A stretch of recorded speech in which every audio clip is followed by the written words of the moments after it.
get physical. It's time to talk some piss and more. We gonna talk about it all. DVD, CD, UHD, VHS, books, Blu-ray. Who knows, maybe you'll see a laser disc today.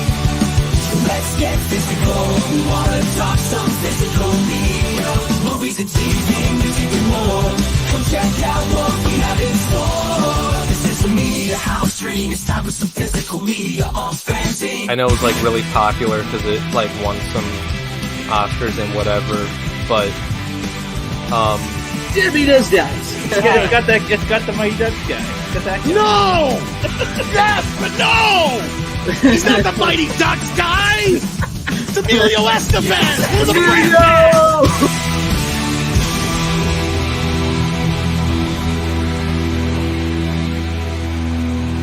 You can never have enough physical media.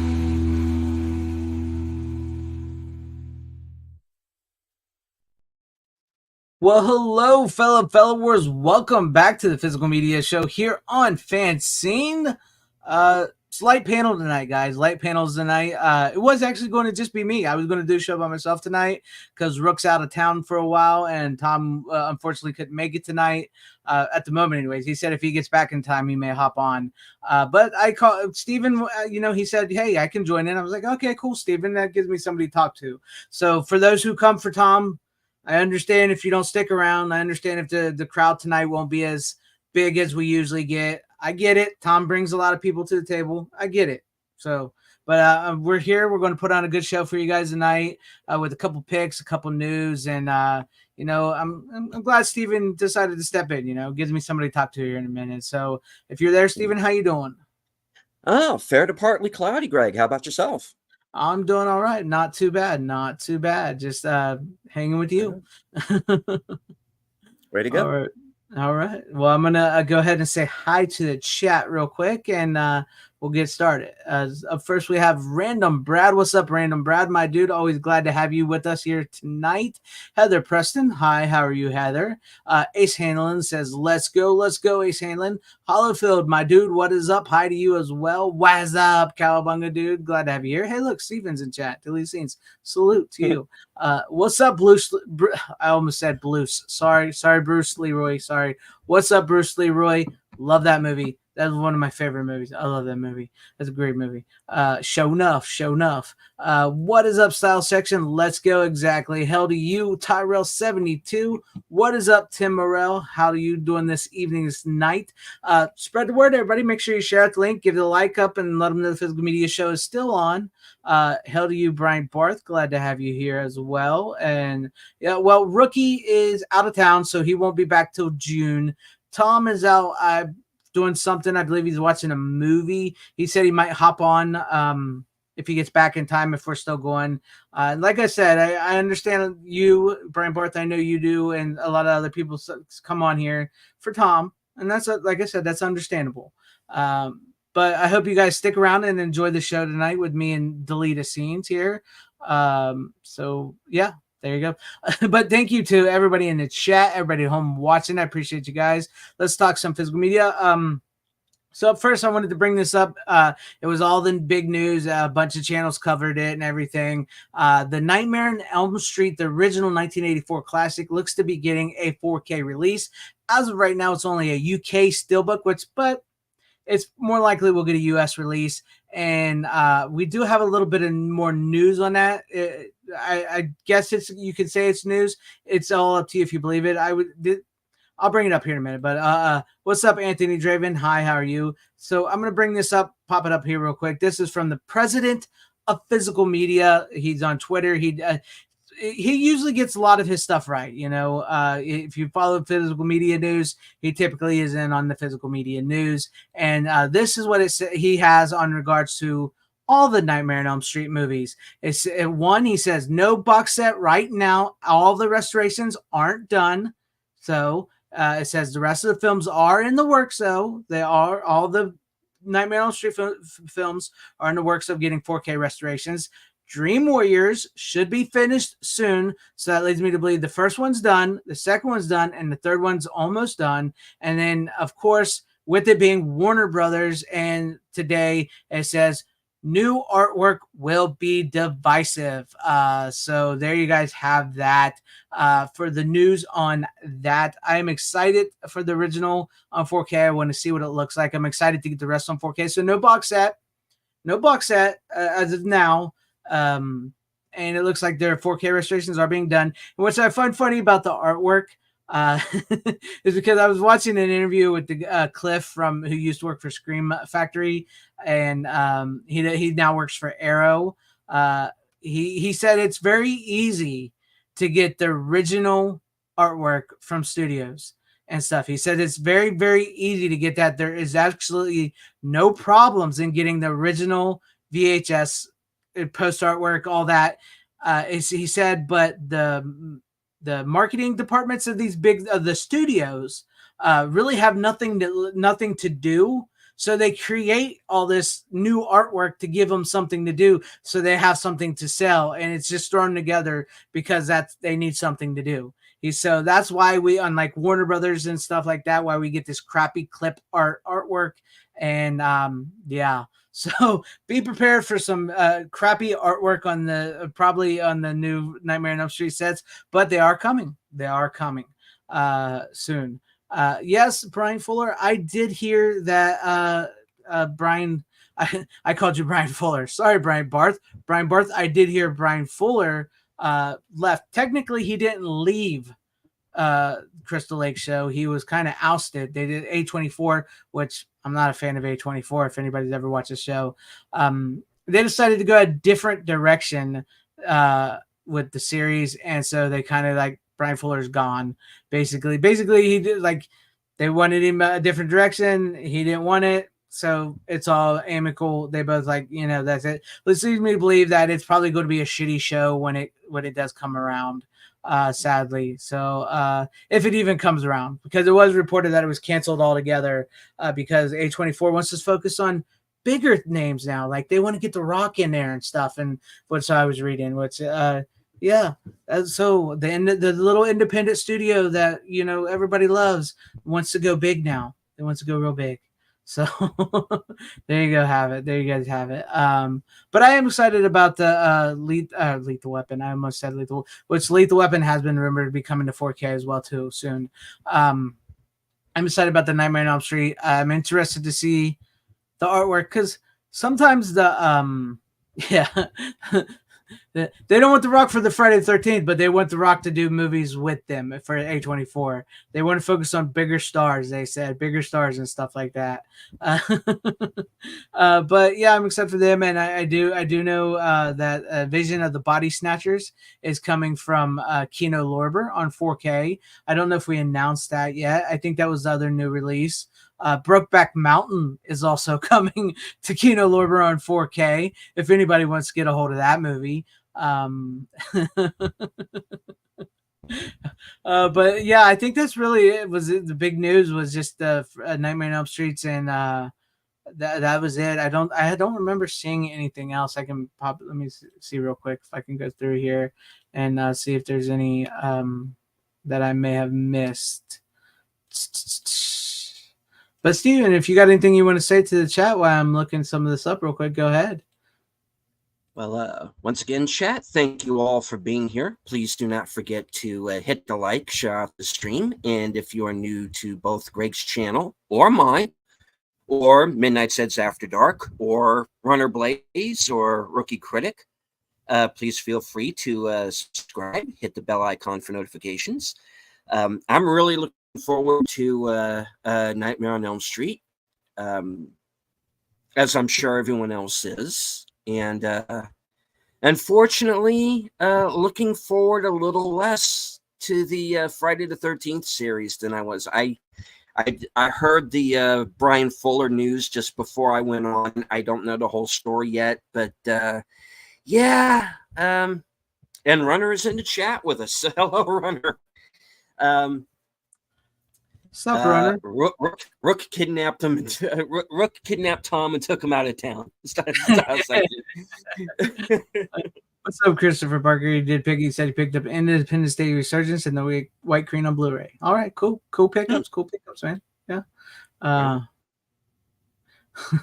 I'm going to start making sexy box set covers. You are too, Random Brad. I seen your artwork on Instagram and stuff. That stuff that you do. You do amazing work. You ought to make those.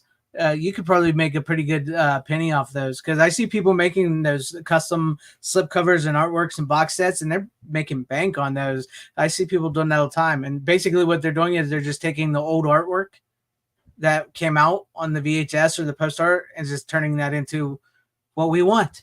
The slip cover with the art on it, and that's what they're doing. And they make box sets, and it looks great. It looks great. I've seen that multiple times.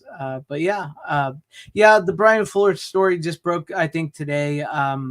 Because yesterday they were announcing that the Friday 13th series canceled, and then today Brian Fuller got on his Instagram and was like, no, they're still doing it, but they want to go a different direction, and it didn't jive with what I was saying. So that's it. Yeah. Runner tunes in straight after they mentioned Brokeback Mountain. Yeah, that's right, Runner. Tom is making Ricky watch all the films we should have watched by now. That's true.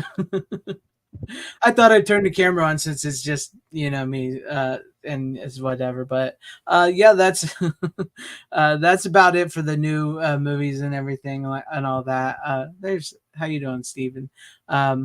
Might be a little bit of a shorter show tonight. I mean, I did watch like 5 movies, but it's only 2 picks, so we'll see how it goes tonight. We'll see how it goes back. Runner, you're lying. You're lying. I'll tell you the private conversations we've had in the back after the show ends. Runner was like, I cannot wait for Brokeback Mountain on 4K. That is my favorite movie. I saw that with my best friend, and I had these weird feelings.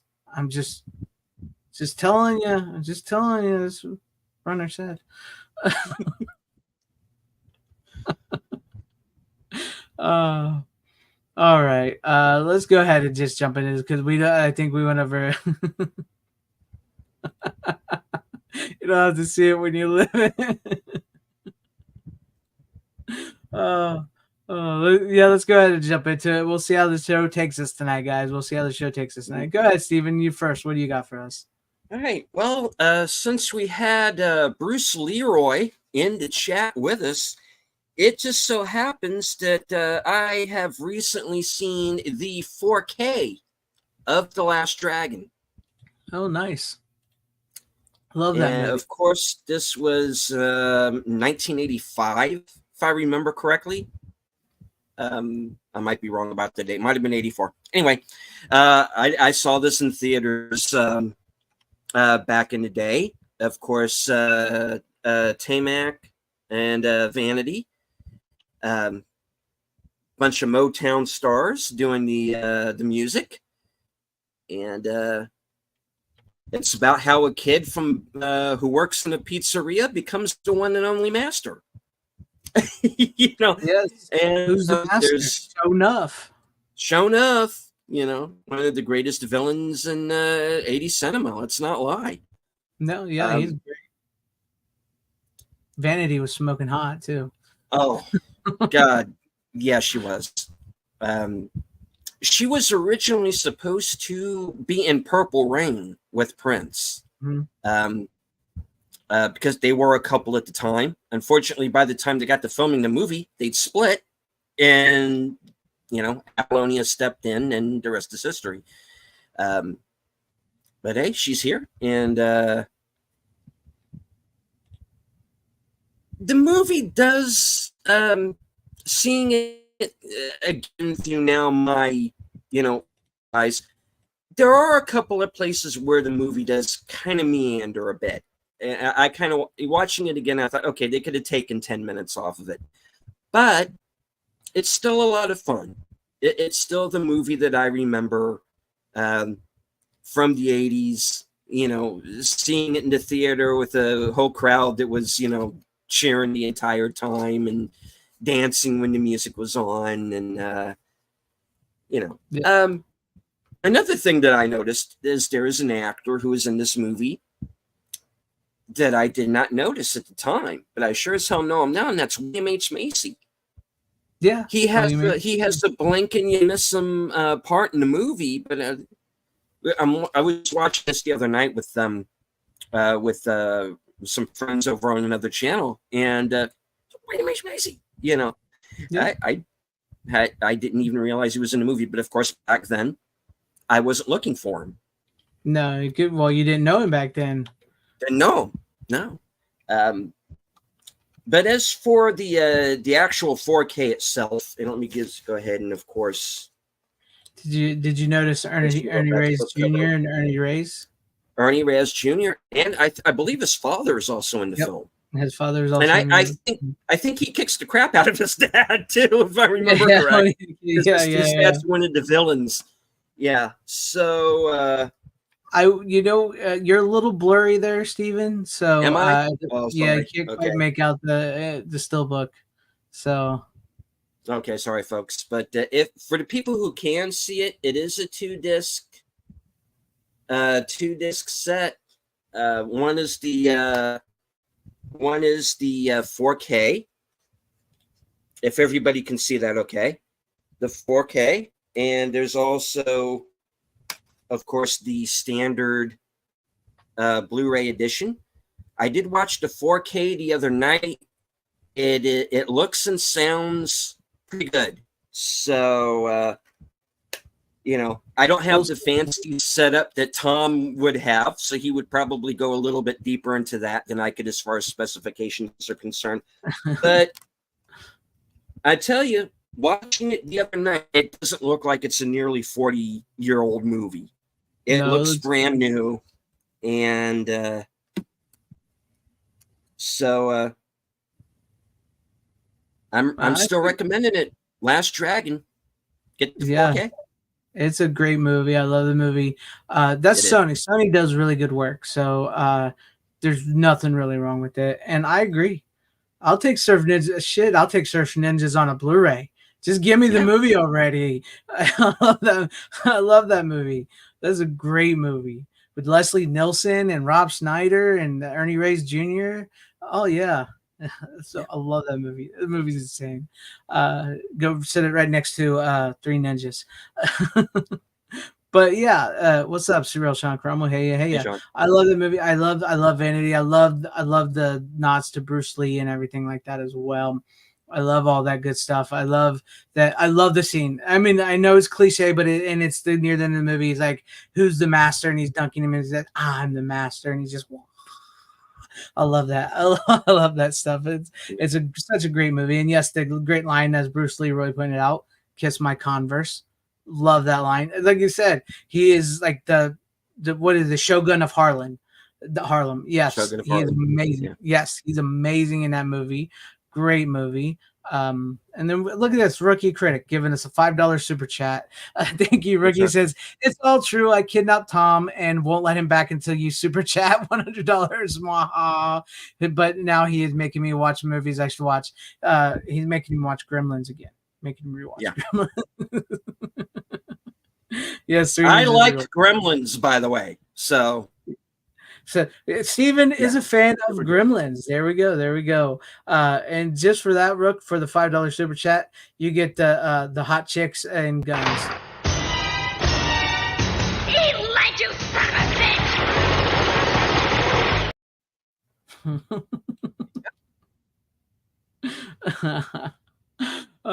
bitch! That's another movie that needs a Blu-ray. I know Jim Wynorski's been trying to get it out for a long time. That's another reason why I don't like Shout Factory. I mean, I do, but they're dicks. They put out good stuff, but they're dicks. I hate that they have the Roger Corman stuff and the Jim Wynorski stuff like that, which that is a Roger Corman production and everything. But yes, I can recommend that as well. The last, the movie. It just slipped my mind. What was it again? The Last Dragon, right? It's called The Last Dragon, right? Last Dragon. Yeah. It's just like slipped my mind all of a sudden. I'm like, Bruce Leroy, Last Dragon, Bruce Lee, what was it? Yes. There we go. But that's good first pick. I'm gonna start off with one that's been brought on here before as well from Tom, but I don't think I've ever brought my copy on. But I have Howard the Duck in 4K. Howard the Duck. Looks great. I liked it. There was just a few spots here and there that were a little whatever, but the 4K looks great. The Blu-ray plays great as well too. So I went through both of them. This is a great little 4K. I love the slipcover. I do. And then there you go with the similar classic artwork with the rolling duck on it, rolling egg. I mean on there, right?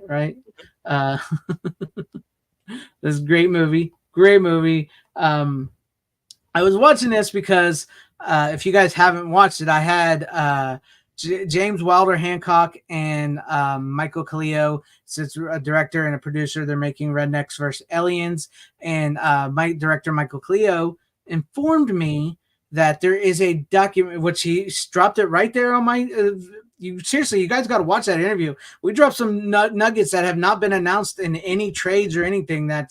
They'll be coming soon. But he informed me that there is a Howard the Duck documentary being made, about this movie, much like we've seen, the Monster Squad documentary made that Andre Gower made and all that. They're making that.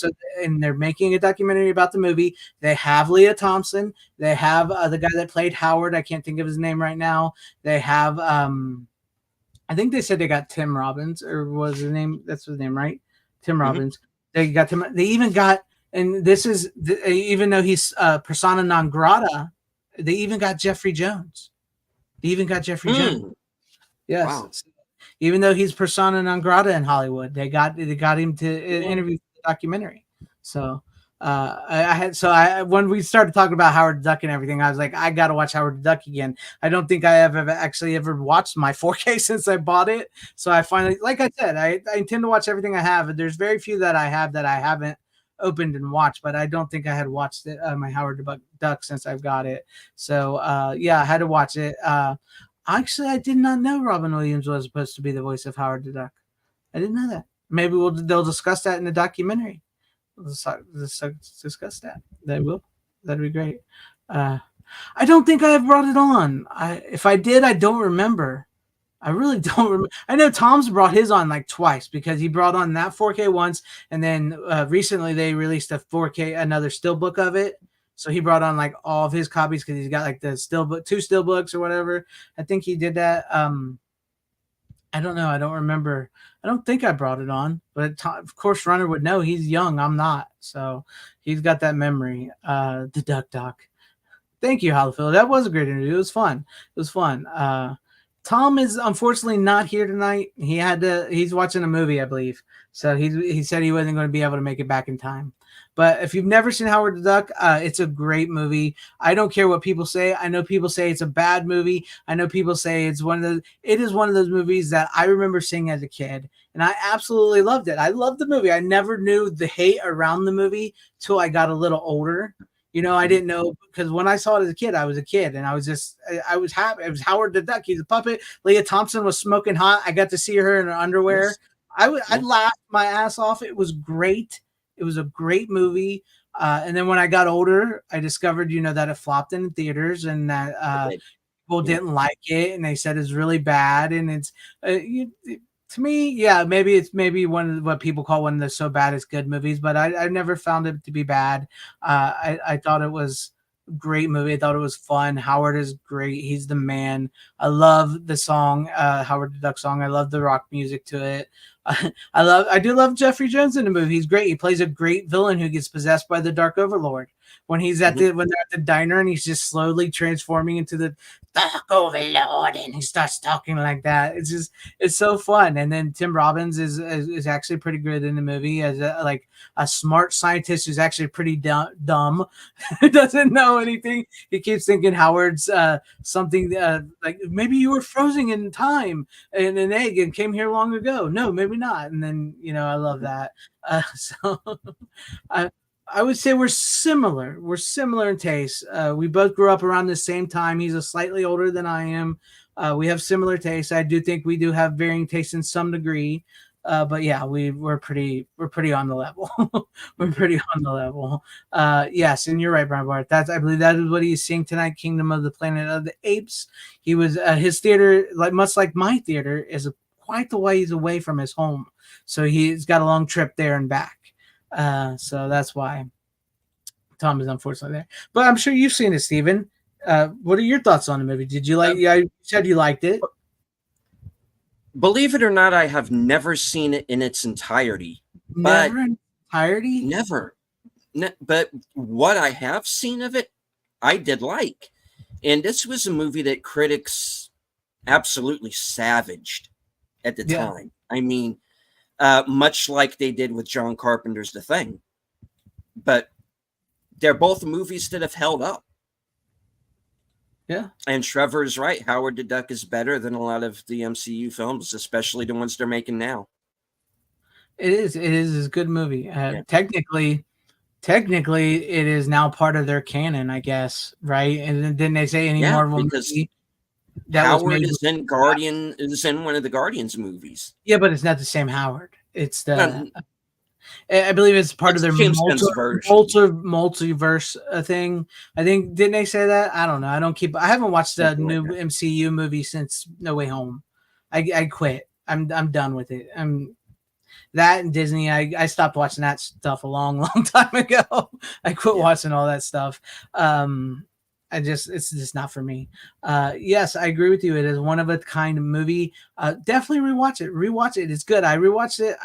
I may have brought it on. I don't know if I brought it on here before. I don't know. I'm old, but it is a great movie. I had so much fun rewatching it the other night, and thanks to those Michael and James for bringing that up because they talked about the documentary and they talked about who they got in it and stuff like that. And I was like, I haven't watched Howard the Duck in a while, so I'm gonna watch it, and it's a fun movie. And I cannot believe you have not seen it in its entirety. I cannot believe you have not seen it in its entirety. I know. Get on for that, all man. of the movie, I have to. And I've said this before. For every movie that I have seen, you would be surprised by what I haven't or what I've never seen straight through. And Howard the Duck is unfortunately a movie that's in that category. So yeah. Not only will I be immediately shot after the broadcast, I need to sit down and get myself a copy of Howard the Duck and watch that thing. You have to do it, then you'll do one of your shows, like your midnight other side of midnight show or whatever that you do. You'll have to do it and talk it over with somebody who has seen it.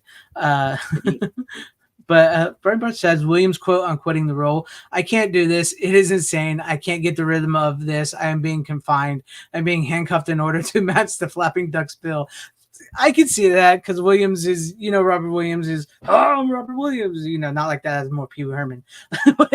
If Tom was here, he could do it. But, Robin Williams is, he's got to be free to, and then, like they have to match up the lips with the duck and the sound to make it look like he's actually speaking. I can see that could be really hard for Robin Williams, why he wouldn't get it done and get it out there. I could see that. Mm-hmm. Greg is canceling the MCU. Cancel culture for that kid though.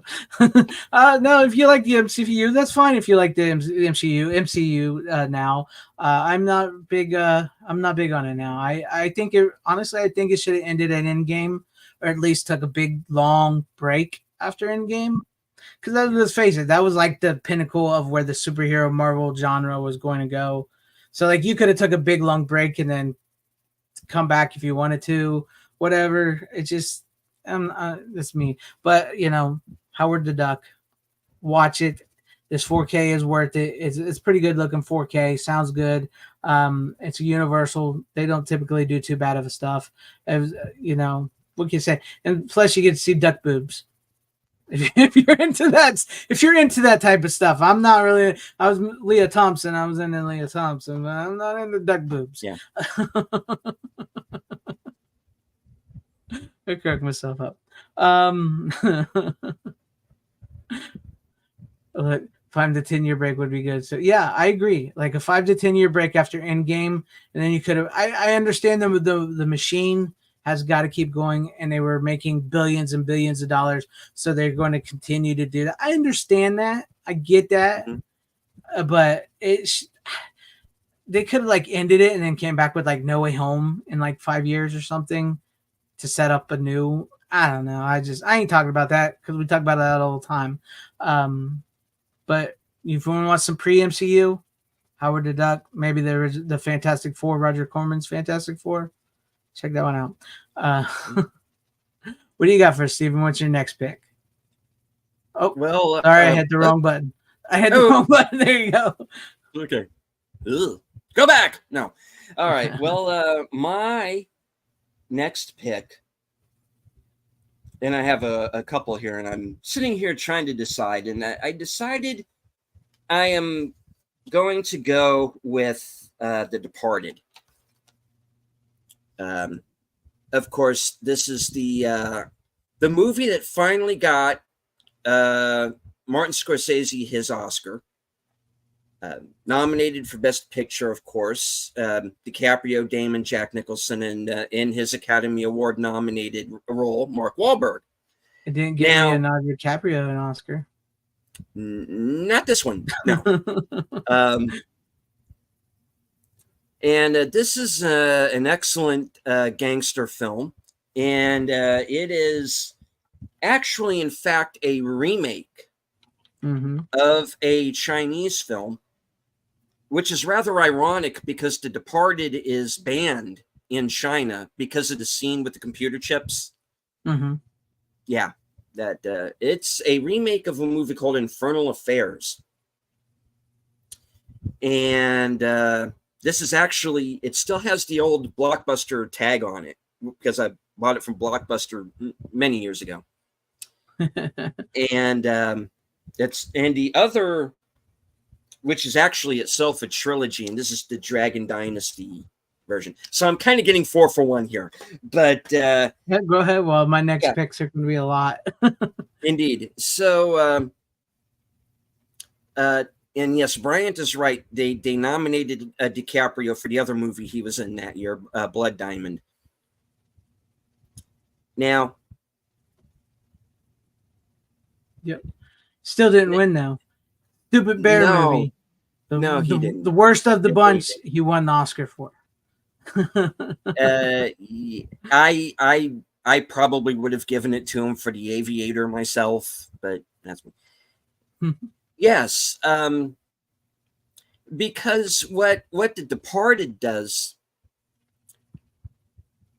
was it essentially fits in the story of Whitey Bulger. It kind of it takes Infernal Affairs and follows that storyline, but then you have Jack Nicholson's character, Frank Costello, and he is based on the real life gangster Whitey Bulger. Whitey Bulger. So you're kind of getting a Whitey Bulger biopic in the middle of Infernal Affairs. You know.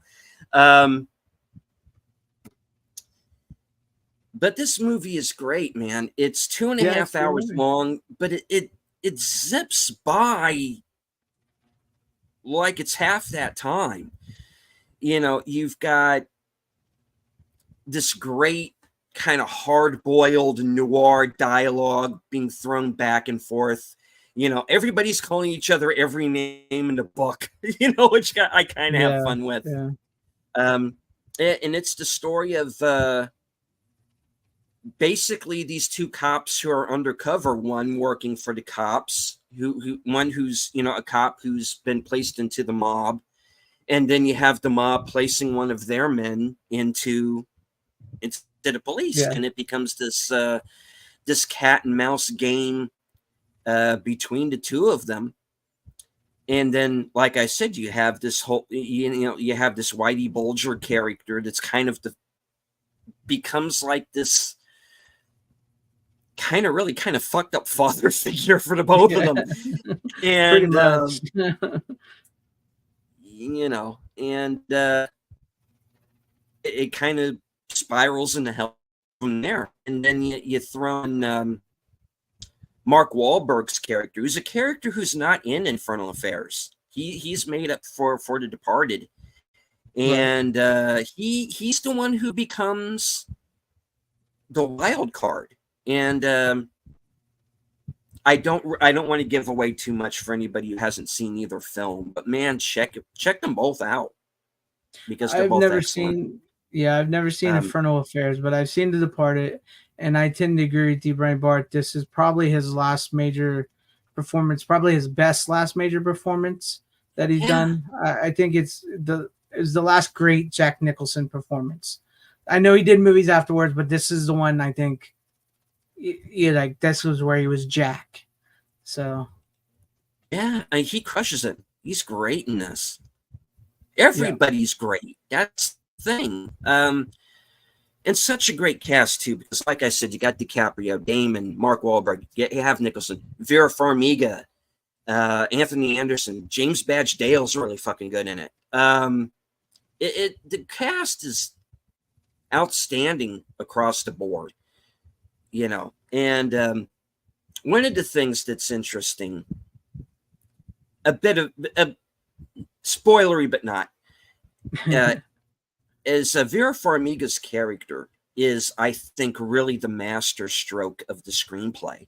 Because in Infernal Affairs, she's two different characters. She's based on two different characters because the shrink and the girlfriend are two different characters in Infernal Affairs. But melding the two really ups the ante, because then it becomes kind of a triangle between her and Damon and DiCaprio, and she gets involved with both of them, and where her character ultimately ends up. Yeah, it's full of good twists and turns, and it's good. It's probably one of the last good movies like that's made. So it is, and it's weird. Scorsese had to go to Boston to get Best Director. It's weird. But, you mean he stepped out of New York and he went to Boston, to Beantown? And of course, you have so many. It's so well written. It's just so fast, you know. And you have that great dialogue. William Monahan screenplay. He knocks it out of the park.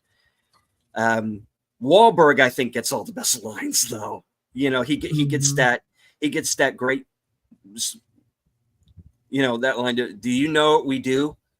Yeah, I do. No, you don't. If you knew what we do, we would not do our jobs. We would be. Yeah. See, I don't want to go. I don't want to get you knocked off the air. But he has that great line, and he also has the one that you know. As far as I'm concerned, feds are like mushrooms. You feed them shit and you keep them in the dock. You know, he has all the great lines, and his best line, he doesn't say anything. But I don't want to give that away. So you don't want to spoil that part. That's I do not want to big part of the movie. Part. And you don't do that. Check out The Departed and check out Infernal Affairs, because they are both excellent movies. And they're both modern day classics. And like I said, you know, you couldn't do The Departed today, not the same way. Well, you could if you had Scorsese behind it, but the studios probably wouldn't allow anybody else but him. Yeah, that's true. It's true. But yes, I did, and I wanted to see this. Bring this up real quick. Yes, Eric, I did see this. There is a movement going around. I don't know if I would donate my DVDs or Blu-rays, maybe ones I don't have, but there is a movement going around. It's called like Blockbuster Video. They're using the thing where they set up these little spaces, and you put in, it's like the bookmobile thing, or the book thing, where they take a movie, leave a movie, take a movie, leave a movie, for people to rent, because some people don't have streaming and don't have internet, and they do still have a DVD player, or in some cases VHS players, and they have these little Blockbuster like things in their local towns, and they go there and they pick a movie and they watch it and they bring it back. I've seen this, but yeah. The Departed is a very good movie. I haven't seen it in a while. I know Tom just brought his 4K Steelbook on about a week or so ago. So yeah, it's a great movie. The Tom and Jerry show that he did with Pop Culture Minefield. Yeah, he brought it on here too. Yeah. So I always forget he does that. Tom and Jerry with Gary. Yuri. But that's great picks. I guess we'll go on to me. I'll start off with let's see, because this is going to be a big pick for me, guys. I'm sure if you've watched my channel, you already know I've done some reviews on all this, but I got The Crow on 4K. I did not get the Steelbook. Honestly, I'm thinking about buying it, but I don't hate this cover. The more I look at this cover, it grows on me a little bit, so I'm okay with not getting the Steelbook. I've been thinking about buying it, but I had The Crow 4K. Here's the front and the back for anybody who didn't watch it, and right there. outstanding 4K restoration on this. I don't know Tom's opinion on this. Maybe he could see stuff I didn't see, but regardless, I don't think he's going to change my mind. This looked fucking beautiful on 4K. Absolutely gorgeous. The blacks are rich and black. The whites pop. The colors pop. There's film grain. You can see the texture of the clothing, the background. Nothing seems blurred or washed out or DNR'd or any of that. It looks amazing. And this is a Paramount movie. Paramount put this out because Dimension Miramax is owned by them now, most of their titles.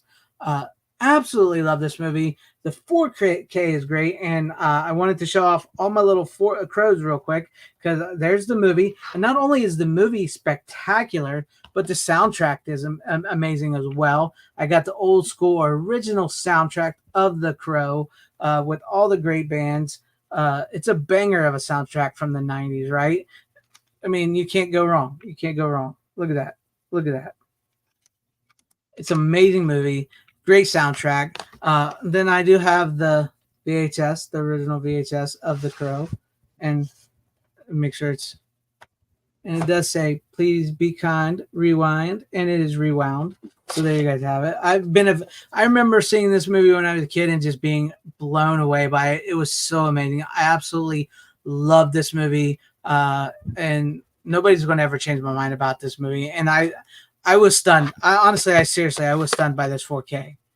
If you guys got 4K and 4K capabilities and we'll see what 4K is capable of, get yourself The Crow. Get yourself The Crow. Then this I've had for years, the big old chunky DVD box set. Well, not box set, the DVD of the original Crow. It comes with, opens like this and opens like this. And pretty much all the same special features that are on this are on this. This has a couple new special features, so you have that. And then of course the Blu-ray, which if here in the US, if you got this or this US Steelbook, the Blu-ray does not come with it. And I know that upsets some people, especially when you're paying like $25 for a 4K that you're not getting a Blu-ray. So hold on to your Blu-ray if you live in the US. If you can always get cases and combine them because this cover art sucks compared to this and the original. But the UK 4K does come with the Blu-ray, so be aware. But the Blu-ray from the UK is region B, not region A here in the US. So it won't play in the US unless you have a region-free Blu-ray player. So be aware of that if you got the UK version. But there, I have the Blu-ray of that. And then, so before I get on to the other ones I'm going to talk about, I cannot believe you actually have that runner. I have that CD. I bought it at a record store downtown. Nice. All right. Yeah, it did. It does look great. The 4K does look great. I've heard that it's an excellent transfer. So as soon as I can get my hands on that 4K, man, I'm going to grab it up. I mean, the Blu-ray.com gave it 5 stars out of 5 for the transfer. So nice. I trust them. They're pretty decent. But before I get to the other stuff, have you seen The Crow? You've seen The Crow, right? Oh yeah. Okay, I actually saw it in the theaters on the double bill with Speed. Oh, nice. Yeah, that was an interesting night. To go from this kind of popcorn summer action movie to this kind of dark gothic, graphic novel, bleak, everything's on fire movie. Yeah. Where your hero is basically a zombie. No. Not a zombie. Ish. No, it depends on your faith, because it does say on the original poster art, where's it at? It does say believe in angels, and so it could be religious, it could not be religious. Technically, he's not a zombie. He's an avenging angel. Yeah. I kid when I say zombie, but I know. I believe they do call him a zombie at one point in the movie, but no, I've never thought of him as a zombie personally, but I get what you mean. Yeah. Yeah. But that had to be an interesting night, speeding that. But I had never actually read the graphic novel before seeing the movie because I didn't know at the time. Because at the time, it wasn't like they mentioned in the behind the scenes features that it was an underground comic. It wasn't like very widely known. Like I had no idea about the Crow comic or graphic novel, I should say, before I even watched the movie. I just remember seeing this movie and just being like, "What? This movie is fucking badass." I love this movie. Brandon Lee is great because I remember Brandon Lee in Rapid Fire. I'd seen Brandon Lee in Rapid Fire, and I had seen him in that Dolph Lundgren movie, Showdown in Little Tokyo. Showdown in Little Tokyo. I had seen those movies before I seen The Crow, because like most people like didn't know it was who Brandon Lee was till The Crow. I knew who Brandon Lee was. You know, I knew he was the son of Bruce Lee. I had seen his previous movies, and I liked those movies. And I've actually been wanting to get Rapid Fire on Blu-ray, and it's a hard one to find. It's out of print, I guess, and it's pretty expensive. But I've been wanting to get that for a while because that's got Powers Booth, I believe. Is it Power? No, not Powers Booth. Yes, Powers Booth. Yeah. I wanted to say Michael Ironside for some reason, but it's Powers Booth and Brandon Lee. It's great freaking cop movie. Great movie. But yeah, I knew who Brandon Lee was, and this. It's very tragic what happened to him, and this truly is his defining performance. And for runner out there who may not know or anybody does, Chad Stahelski, is that how you say his name, from John Wick, who did John Wick? Stahelski, whatever his name is. He was Brandon Lee's stunt double. Stunt double. So yeah, he was his stunt double for the movie. And matter of fact, I don't know if anybody's ever watched the Shudder series Cursed Films. They went over The Crow, and it was kind of morbid. Some of the stuff that they did, like they took his death mask and made a mask for the stunt double to wear in the movie to finish some of the scenes that he was in. And they said it was very creepy because they put it on the stunt double. I don't remember if it was Chad or not, but they put it on him, and they said it's very creepy, and it was very weird because they took his death mask and made that for like a crow face to help finish the movie where they needed to finish it in long shots and stuff. That's kind of disturbing. It is. Yeah. But the interesting thing though is that it is pretty seamless, because I mean you have people to this day debating whether or not his death is actually in the film or not. I mean, clearly it would not be. But I hope not, but you never know. But that is, you know, that's, you know, a plus side for the technique. I mean, you're having to edit around the death of the star of your film. Yeah. You know, and you have to deal with the emotions behind that to begin with. Do we even complete the film? You know, I'm sure they went through that.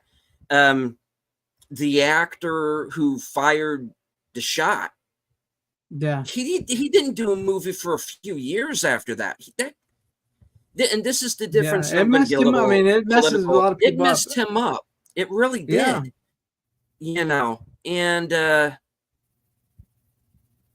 you know, as opposed to another person I can mention who shot somebody on the set and seems to not mind at all. But you know, no, it did. It messed up the guy that played Fun Boy. It messed him up. Yeah, to do what they had to do to complete that film, and it's pretty seamless. I would be really interested. Go ahead. Yeah. I mean, it works just as well now as it did back in '94 when it does.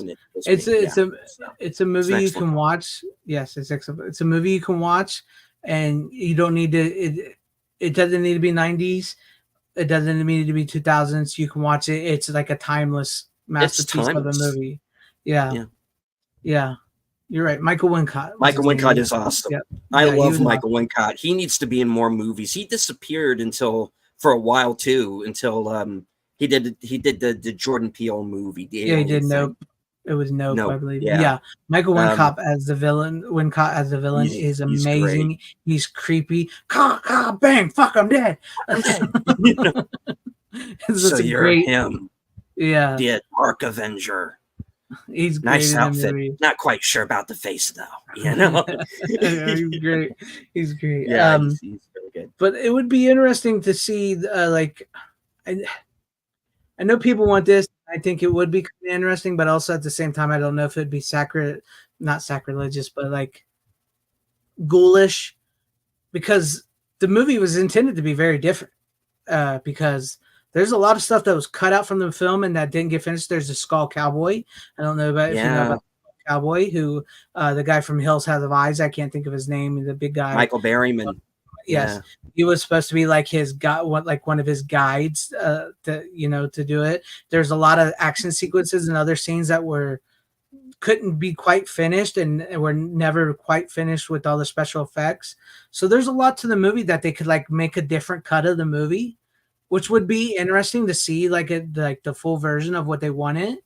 That would be interesting, but I don't know at the same time with Brandon Lee, because I love the theatrical version. It's great. The movie as is an amazing movie. So, but also it's also what plays into. Well, might as well get into this because I have it's not just the first movie that has these cuts, but it's also, I would say, the first 3 movies. So, by the way, not only did I watch The Crow and listen to the banger soundtrack, I went through and I pulled a Tom and I watched all the Crow movies.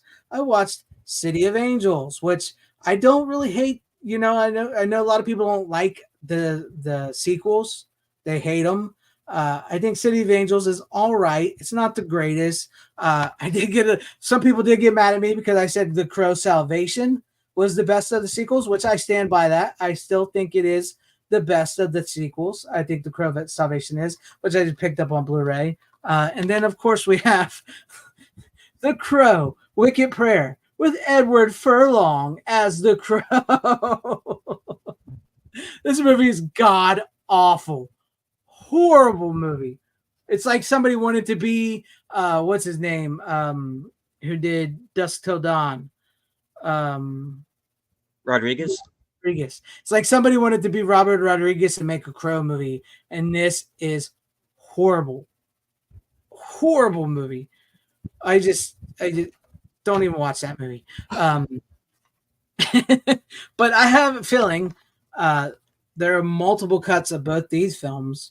I know I'll tell you why, for my reasoning, why this movie here is not the best of the sequels when it could have been. It could have been, but also I don't like some of the ideals. Okay, City of Angels, right? It was released in 96. The Crow came out in 94. Too soon. They wanted to immediately, because it was such a big hit, they wanted to immediately franchise it out, the Weinsteins. And so that's too soon, in my opinion, after Brandon Lee's death in 94 and the movie hits. Too soon. So the director and the writer, and this was written by City of Angels, David S. Goyer wrote City of Angels. David S. Goyer is hit and miss with his writing, right? We know he can't direct for shit. So their idea was, okay, if we're going to do The Crow, we have to do it drastically different than the original movie, and it can't be Eric Draven. And if you can see on here, right here, this says exclusive director's cut. No, it's not. This is not a director's cut. All right. So the director, his name was Tim Pope. The Weinsteins took this away from him. His movie was completely different than the theatrical and director's cut.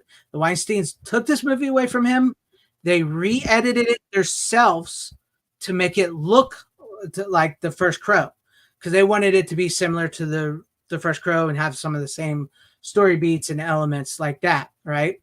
So this movie that right here, the City of Angels theatrical or director's cut, because the Weinsteins made both cuts of the movie, and the director of this movie has never seen this movie or the director's cut because he flew to Europe because he was from Europe once they took it from him, and he never made another movie again for like 10 years.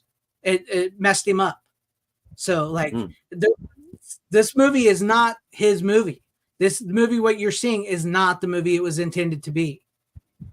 So like his version of the movie was supposed to be completely different. That's why I can't say this is the best of sequel, because this technically isn't the sequel that you were supposed to see. It's a completely different version. And as far as it goes, like I do like some of the ideals that they had, which was originally supposed to be the story. So I don't want to spoil it, but the original ending of this movie was that the guy, what was his name in this? I can't remember what he calls him. I know it's Vincent Perez played him, but I can't remember the name of his crow. I can't remember the name of his crow. Anyway, I know. I literally just watched it too. I literally just watched it. But yeah, that's how Iggy Pop is great as one of the bad guys. Yes, Iggy Pop is great as one of the bad guys. Yeah. Oh well, thank you, Clark the Shark. But real quick before I get it, it says, you know what else is great? Official FanZcene physical media show merchandise. Yeah, there you go. $29.99. That's on I believe TeePublic. It might be cheaper on TeePublic, but Teespring, that's what it is. I got two of them. You get links in the description. You guys can buy them. Appreciate it. But thank you, Clark Shark. Great guy. Check out his channel. He just interviewed Mick Garris for the Stand 30th anniversary. Great interview. Nice. Highly recommend it. Go over to Clark the Shark's channel. Check that out after you watch this. Yes, Mia Kirshner was great, but there's the scenes like where they're constantly, because she's supposed to play Sarah from the original movie. Yeah. You wouldn't even know they're the same character. You would not know they're the same character. Completely different. Totally different. Yeah. Keep doing this thing where like they zoom in on her face and show her blue eyes and she just stares.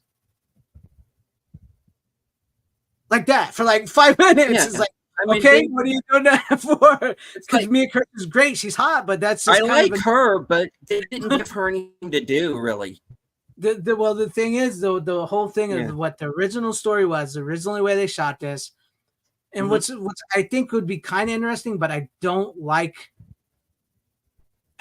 how they would have ended it, because originally this was supposed to be a longer movie. They got to cut down to like 90 minutes. The guy, the crow, I can't remember his damn name. He was supposed to fall in love with Sarah, right? And they do have some of that still in the movie. They still do have that. Like they fall in love, and what he's doing is he's supposed to be avenging his and his son's death because they were killed by Iggy Pop and all them, right? And so, like, the original ending of this movie was that he was, after the bad guy, I don't want to spoil, after the bad guy does something to him because he does something, he's like in between the death world and the living world, and his son comes to him and says, if you don't come with me now, we can never be together. And then meanwhile, the bad guy is trying to kill Sarah, right? So he decides that he wants to save Sarah over being with his son. And so he's posted, and he comes back to the world, you know. She ends up getting killed, and then he defeats the bad guy, and then he's cursed to be immortal for all of eternity, and he never gets to go to, you know, the other side to be with Sarah or his son. And he's like, dude, which is interesting. I like the idea of like a crow character being cursed to wander the earth for all of eternity. Sort of like, you know, trying to right and wrongs. But where I have the problem is the whole purpose of him coming back to life was to avenge his and his son's death. And he's just going to ignore his son for the woman he literally just met after he came to life.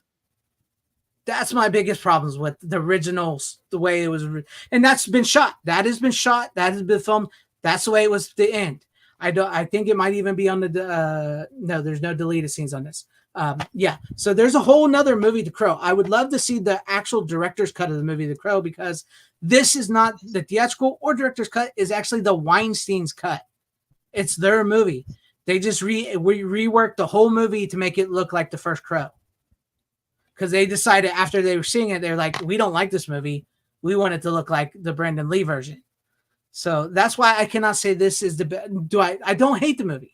Because I know, Tyrell, I know you say you like it, and I don't hate it. Don't get me wrong. I don't hate the movie. I actually like the movie. I don't think it's nowhere as good as the original Crow, but no, that's why I cannot say it's the best of the sequels, because it's technically not the sequel you were supposed to see.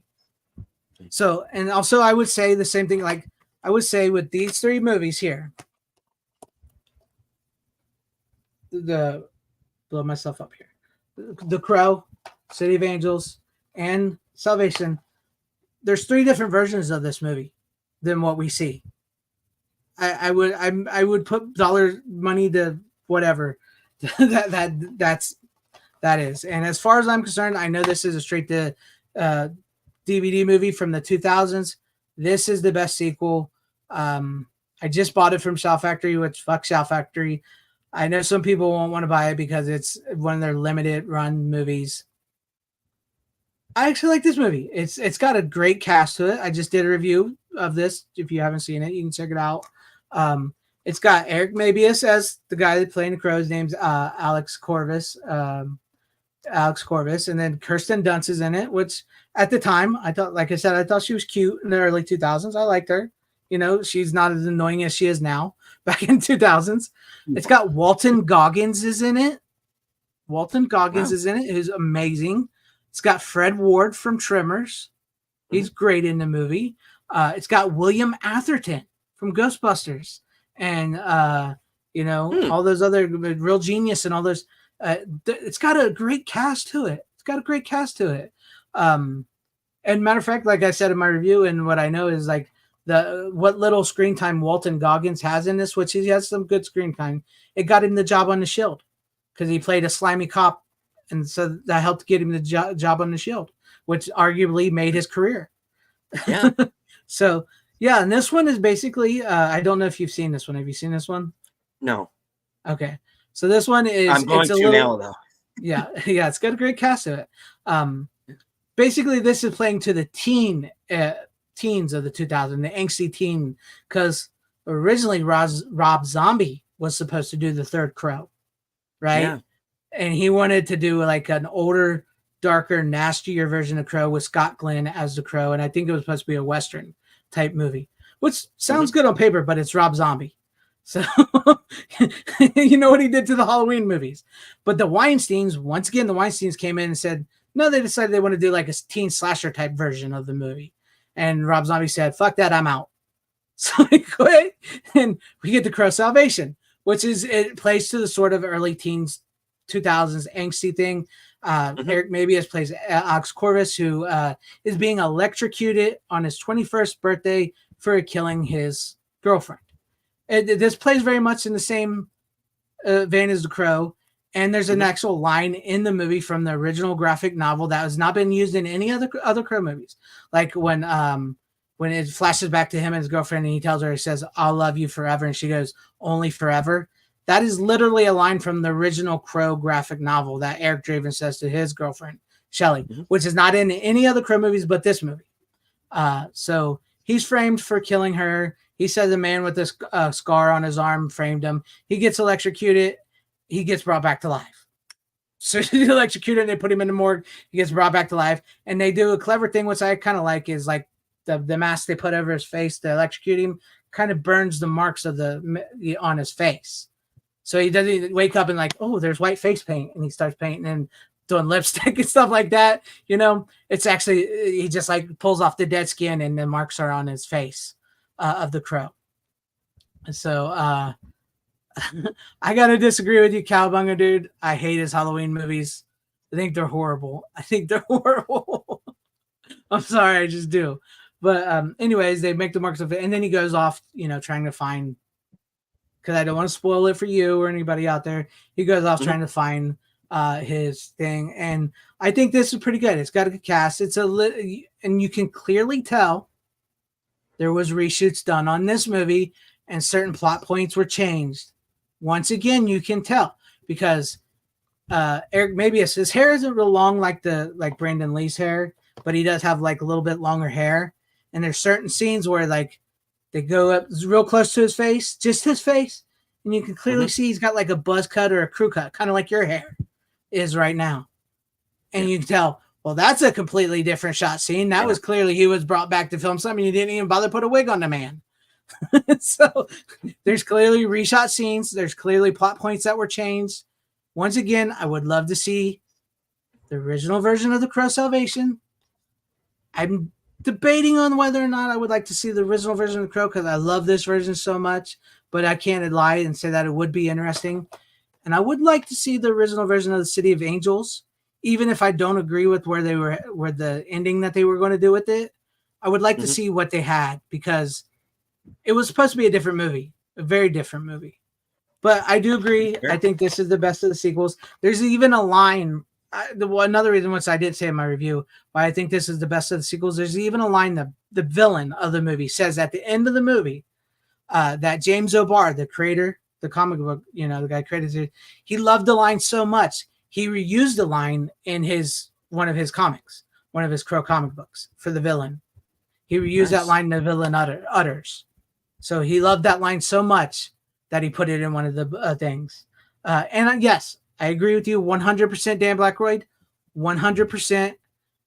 The Crow did not need any sequels. Don't get me wrong. I'm saying I like this movie. But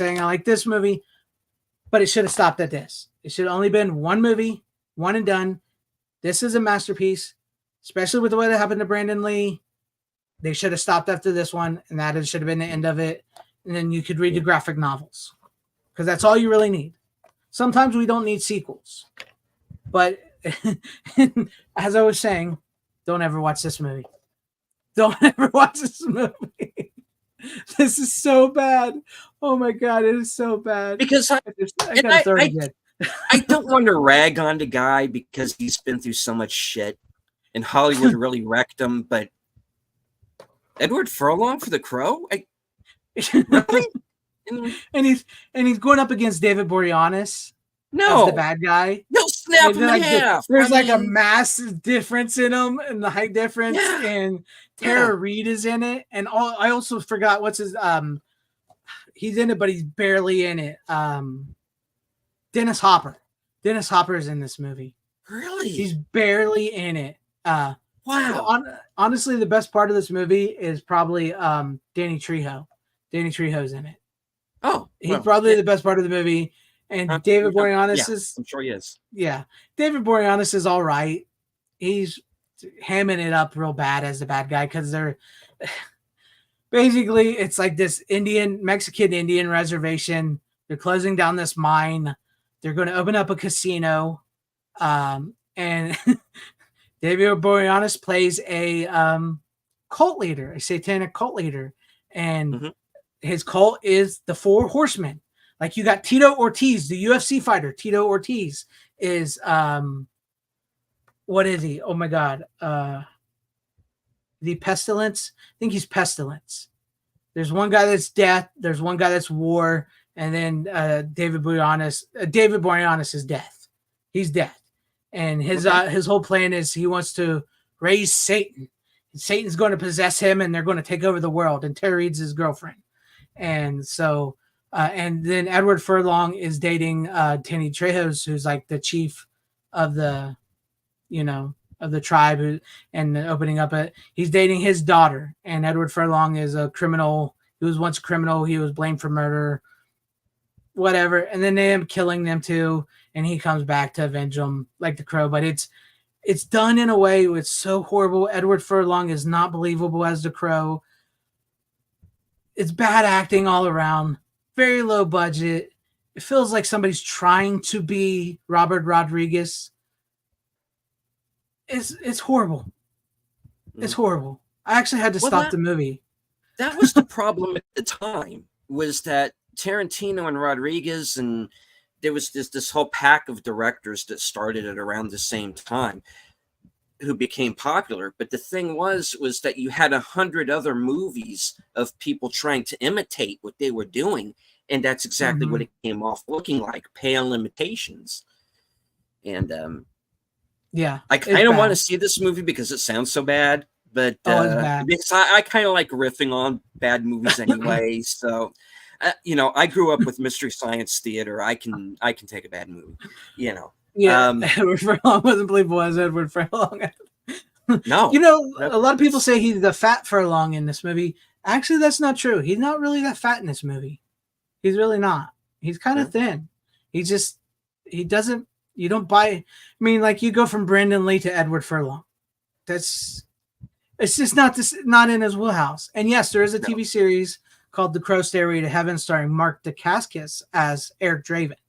It's basically the movie. It's like PG, like TV version of the movie is the pilot, and then it picks up like series, The DVD is out of print and it's very hard to find. Very hard to find. But yeah, I watched all the Crow movies, and there you guys go have it. Movie never should have been sequeled. No, I agree with that. It should have been one and done. The graphic novel is incredible. Tim Hayes or Tim Morrell. It is incredible. But yeah, it should have never been sequeled. I think Salvation is the best of the sequels. But I also, at the same time, the first three movies, there's three different versions of those movies. I'm telling you. So it'd be interesting to see those versions of the movies. But I am not. What are your thoughts on the new Crow remake? No. I don't want to see it. No, I don't. Well, I mean, aside from it looking horrible, it's now wanting to see what another version of the original Crow might have looked like. That's fine. If you get the director together and the cast and say, hey, you know what, we give this our blessing. This remake, that feels sacrilegious to me. Mm-hmm. I don't know what the hell they were thinking.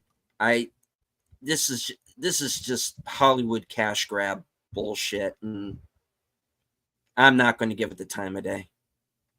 Yeah, I don't plan on watching it myself. It looked horrible. Yeah. If I do watch it, it'd have to be like on TV or something. Not that they do that anymore. They don't really do that anymore because of streaming. But that'd be the only way to see it. Yeah, no, I think that is very. It should not be made. Yeah, the Skull Cowboy does appear in the TV series. The TV series actually wasn't too bad from what I remember. No, I haven't seen it in years. I haven't not seen it in years. And Mark Dacascos, yes, as he said, he could move, perform. He's an actual martial artist. He does look similar to Brandon Lee. He does. He's not as good as actor as Brandon Lee, but he looks similar to him. He did a lot of movies. Like he's in the movie Drive, not the one with Ryan Gosling, but it's a movie Drive with Kadeem Hardison, which I brought on here. Great movie. He's in Brotherhood of the Wolf. Great movie. Oh yeah, great movie. Yeah, so he plays Eric Draven, and it's not too bad of a TV show. It's not too bad. It was one of those syndicated shows. If I remember, it ran for 2 seasons, maybe 1 season. I can't remember how many seasons, 1 or 2, but I do remember seeing it for that a couple, when it was on. But he wasn't too bad. It wasn't too bad. No. Yeah. Excited for the remake? No, I'm not. I'm not excited at all. I don't plan on seeing it. Yeah, Mark Dacascos does do the Iron Chef. He does do the host of the Iron Chef. Yeah, 1 season. Okay, I couldn't remember if it was 1 or 2. I don't know why I want to say 2, but I remember seeing it. No, I'm not excited for the remake. I don't think the remake should ever be made. That's just no. If you want to make, I mean. I hate the whole IP franchise cash-ins, but that's what they go for because they don't. It's harder to make original stories sell. What can you say? This is why people go the independent route nowadays. But yeah, that's really. I mean, I wish I had more picks for you guys tonight, but I did watch. Let's see, 1, 2, 3, 4, 5. I did watch 5 movies this week. Usually, I only watch 3. Watched 5 movies. And I know that's all one pick. But Howard Duck's great. I had to stop Wicked Prayer. I had to stop Wicked Prayer halfway through, and I was like, I had to give it a minute before I finished it. The sad thing is, it could have had some interesting ideals. It just wasn't executed properly. So, who was the director on Wicked Prayer? Wicked Prayer. Let me see real quick. Lance Menungia. I don't know. That's how you say his name. Okay. Lance Menungia. Not familiar. Okay. Look at his face. Look at his face. He doesn't. It's horrible. It's horrible. But I do. If you've never seen the Crow sequels, or if you want to see the Crow sequels, City of Angels is decent. I kind of feel like City of Angels is a little more perverted. It kind of feels a little perverted to me. But it does seem a little darker in a sense, because like what I was reading is like with The Crow, it was like it rained. Rain was a big.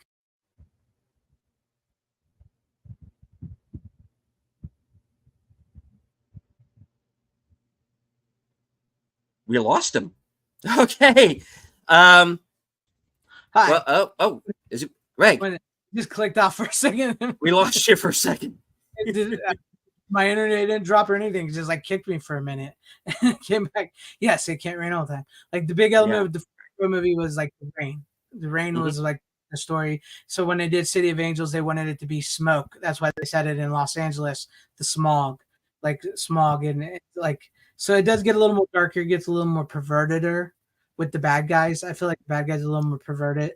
Even Thomas Jane especially. Yeah, Thomas Jane. I forgot Thomas Jane was in the movie. He's just fucked up. He's just a fucked up guy. I feel like it gets a little more perverted, and that's saying something in what they do in the first movie. You know what happens, how it sets it off, and in the second movie, it's not. That's it's different, but it gets a little more perverted, and so I think, in fact, I think, unless he showed up in something and I just didn't notice, I think City of Angels was the first time I saw Thomas Jane in a movie. It probably was. Might have been. Yeah. But yeah, which was funny was also Iggy Pop was actually offered the role of the bad guy in the first Crow, T-Bird. He was actually offered the role of T-Bird in the first Crow, and he turned it down. And so he only accepted the role in City of Angels because he loved the first Crow movie and he regretted turning down the role. So that's why he's in the sequel.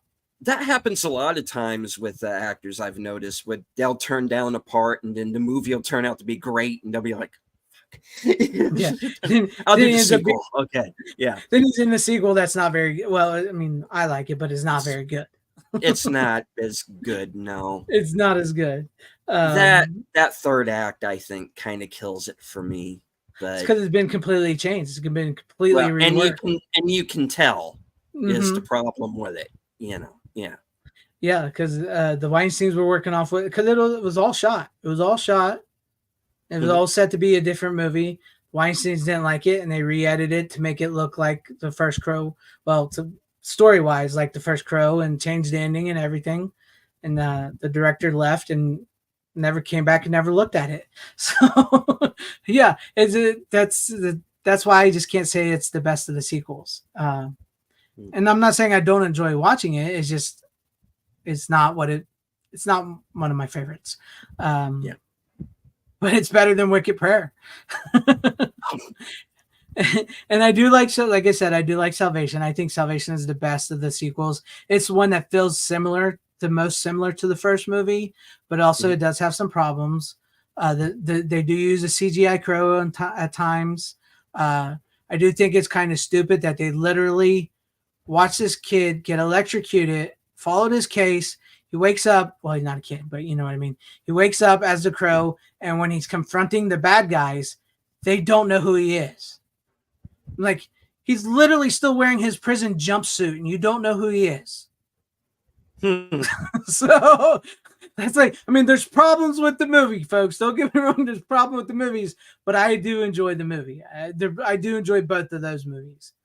But anyways, that's all I have. If you want to bring on one more movie before we close it out, because it's up to you. Absolutely. Well, I do. Because I don't have any more at the moment, so you can show one more if you want. We talked about the Crow way too long.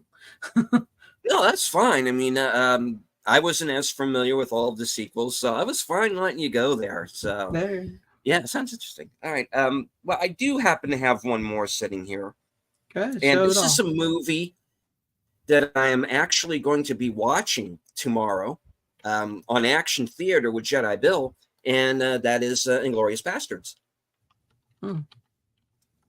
I've seen it. I like it. Indeed.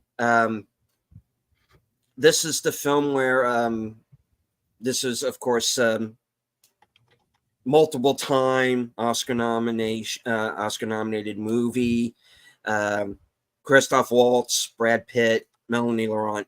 Takes place in kind of the Tarantino version of World War II. And hello, Maria. Yeah. Hi, Maria. And good night, Brian Barth. Have a good night. Thanks for hanging with us. Bryant Barth does say one more thing. Adam Sandler was supposed to be in Inglourious Bastards. What if he was in the film? He was supposed to originally be Eli Roth's part. Yeah. Donowitz. Yeah. I think he would have been pretty good, actually. There is an alternate universe where Adam Sandler is in this movie. You know. Unfortunately for whatever reason, it just wasn't meant to be, you know. And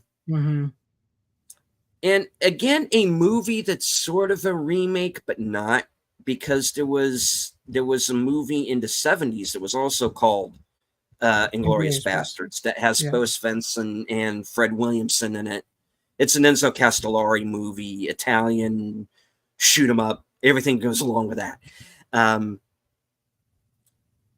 But really, outside of the title and the fact that you have these guys being dropped behind enemy lines and they have to do a mission, they're two totally different movies.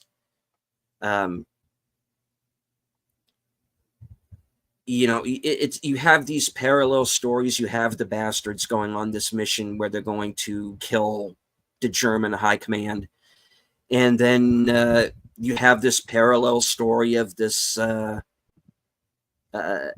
German colonel who's played by Christoph Waltz, who steals the movie. It's really about him in a lot of ways. Disgusting character, and you really want him to get his upcoming by the end of the movie.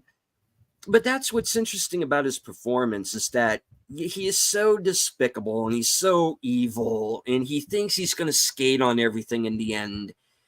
And but you can't look away either, because it's such a great performance. And I really love the hell out of this movie. It's a lot of fun. Like I said, it's this alternate history as only Tarantino could do it. And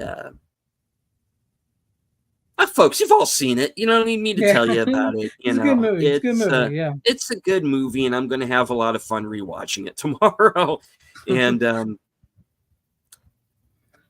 so my favorite plug from mine and Bill's channel. Go check us out tomorrow at 4:30. You got a wrench? Drop it in the chat. You got a wrench? Drop it in the chat. Indeed.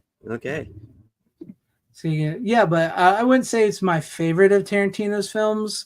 It's a good watch. I still prefer some of his other movies. It's probably on the lower end of my Tarantino list that I would have, but it's a good one. It's a good one. I mean, like you said, Christoph Waltz steals the movie, you know, and it's got a great revisionist version of history that you like to see. You would like to think that maybe it went down like that at some point somewhere. So yeah.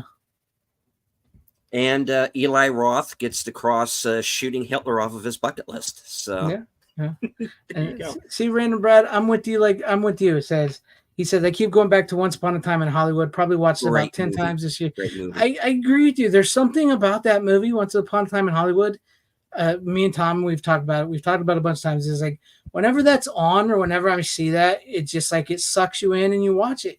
It's there's something about that movie that it's gone up in my Tarantino ranking list a lot, with Pulp Fiction, Reservoir Dogs. I still really love Reservoir Dogs. I think that's still at the top. But you know, like that, and it's just something about that movie. Just something about that movie keeps bringing me back. Yeah. So there you guys go. If you guys want to watch deleted scenes, talk about that tomorrow with Jedi Bill. Did you say? That's right. We're simulcasting on both of our channels as we normally do.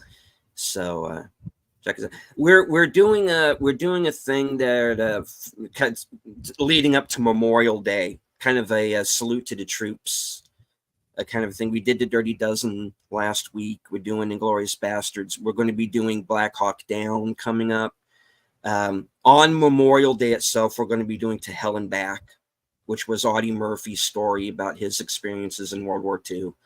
So we're doing Battle of Britain. We're doing a number of films. So Nice. stay tuned. Yeah. I always watch The Burbs for Memorial Day. The Burbs. Really? Okay. Yeah. It's actually, I don't think most people realize that it's a Memorial Day movie. You don't know that, do you? No. No, okay. They're on a holiday weekend, right? It's Memorial Day weekend. What's his neighbor? Bruce Dern. What is he? He's an ex-military man, right? Okay. And they're on this weekend. They're all off work for Memorial Day weekend. That's what they're doing. That's why that's the way it all comes together. People don't realize this. It's a Memorial Day movie. Okay. So cool. Yeah. No. Fair enough. That's why they're all off, and that's why the military. That's why his neighbor is legitimately him. That's why Joe Dante and them made him a military man, because it's Memorial Day. That's the whole point. But yeah, I typically usually watch that sometime, and other movies. This I'm sure. Memorial. Yeah. Just like that. But all right. Yeah. Of course, you snuck into a theater to see it, Runner, Once Upon a Time in Hollywood. But I appreciate you guys. Hey, we got more people in here tonight than I anticipated. I appreciate that, guys, because sometimes I'll be honest with you. All right. I know I have like 9,000 subs or whatever. I always feel like I'm the low man here, and I feel like more people come for Tom than me, and that's okay because I think Tom's awesome. But I'm really glad that we had as many people as we had tonight. I truly appreciate that. Thank you, guys. I appreciate that. So to everybody watching at home, appreciate you. To everybody in the chat that hung with us, appreciate you. I hope you enjoyed my long rantings on The Crow. I just watched all the movies, and I'm fascinated. I like learning about the movies and everything. So that's I went through each one, and the one I learned the least about was Wicked Prayer. But thank you guys for listening to us. Thank you, Steven, for hanging. I'm glad you jumped in, because it was just good. Yeah, I was just going to do it by myself. I thought, you know what, why not? And then you was like, you wanted to jump in. I said, sure, give me somebody to talk to. But thank you, guys. Thank you for watching, everybody home in the chat. You don't have to go home, but you can't stay here. How you doing? Bitches leave.